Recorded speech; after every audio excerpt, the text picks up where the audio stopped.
Assalamualaikum warahmatullahi wabarakatuh. Untuk pembelajaran kali ini, yaitu materi kelas 10 adalah tentang menjaga kehormatan manusia dengan menjauhi pergaulan bebas dan perbuatan zina. Setelah anak-anak mempelajari materi menjaga kehormatan diri dengan menjauhi pergaulan bebas dan perbuatan zina, diharapkan nanti anak-anak bisa menghindarkan diri dari pergaulan bebas dan perbuatan zina sebagai bentuk pengamalan Quran Surat Al-Isra ayat 32 dan An-Nur ayat 2 serta hadis terkait. Kemudian anak-anak juga mampu menganalisis isi kandungan Quran Surat Al-Isra ayat 32 dan An-Nur ayat 2 tentang larangan pergaulan bebas dan perbuatan zina. Kemudian anak-anak juga bisa membaca Quran Surat Al-Isra ayat 32 dan An-Nur ayat 2 sesuai dengan kaidah tajwid dan mahrojal hurufnya dengan benar. Di samping itu juga bisa mendemonstrasikan hafalan surat Al-Isra dan An-Nur ayat 2 dengan fasih dan lancar. Dan tujuan terakhir, anak-anak nanti bisa menyajikan keterkaitan antara larangan berzina dengan berbagai kekejian yang ditimbulkan dan perangai yang buruk sesuai pesan Quran Al-Isra ayat 32 dan An-Nur ayat 2. Dalil yang mendasari tentang larangan pergaulan bebas dan perbuatan zina adalah surat Al-Isra ayat 32. A'udzu billahi minasyaitonir rajim. Bismillahirrahmanirrahim. Wala taqrabuz zina innahu kana fahisyatan wa sa'a sabila.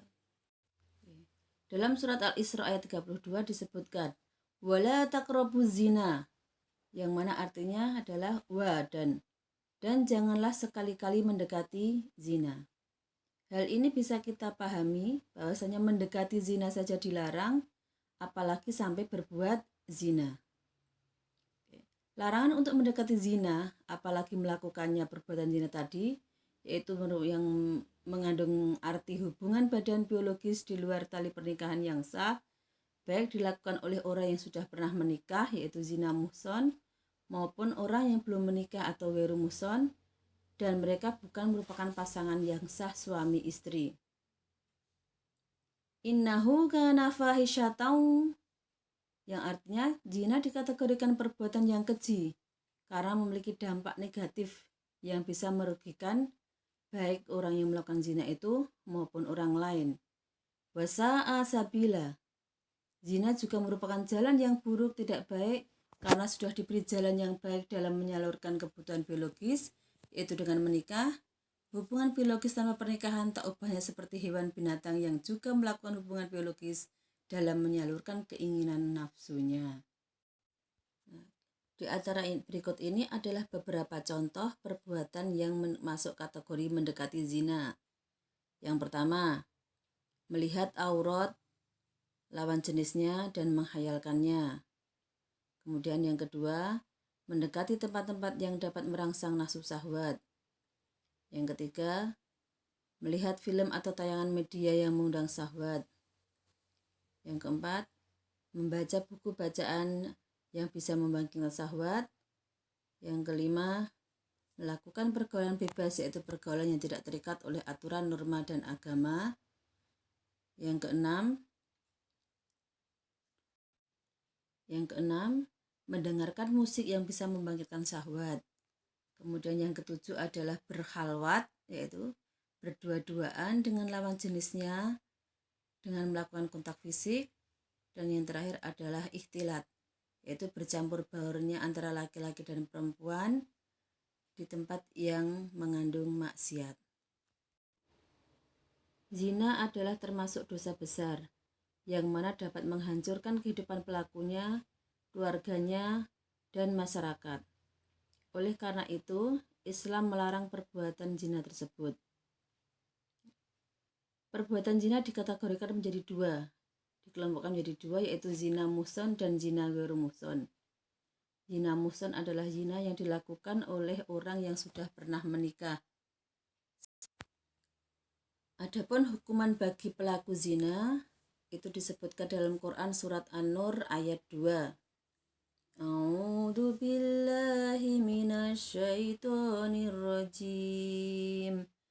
Bismillahirrahmanirrahim. Az-zaniyatu waz-zani fajlidu kulla wahidin minhuma mi'ata jaldah. ولا تأخذكم بهما رأفة في دين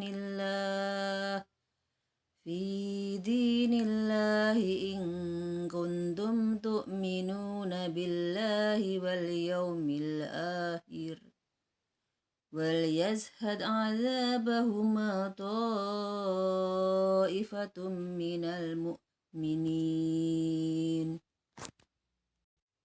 Dalam Asbabun Nuzul Quran Surat An-Nur ayat 2 tentang perbuatan zina, secara garis besar maka pelakunya dihukum menjadi 2 kategori. Untuk zina muhsan, maka pelakunya dihukum dengan dirajam sampai meninggal dunia. Sementara untuk pelaku zina ghairu muhsan, maka hukumannya adalah didera atau dicambuk 100 kali dan diasingkan selama 1 tahun. Hukuman tersebut diberlakukan agar memberikan efek jera kepada para pelaku zina. Hikmah diharamkannya perbuatan pergaulan bebas dan zina antara lain yaitu 1. Menjaga harga diri, kehormatan dan martabat kemanusiaan. Yang kedua, menjaga keturunan agar terhindar dari ketidakjelasan nasab. Yang ketiga, menjaga diri dari penyakit yang ditimbulkan dari perzinahan seperti penyakit kelamin, HIV atau AIDS. Yang keempat, menghindari dosa-dosa lain yang diakibatkan setelah melakukan zina seperti pengguguran kandungan atau bunuh diri karena malu telah berzina. Dan yang kelima adalah memberikan efek jera kepada orang lain.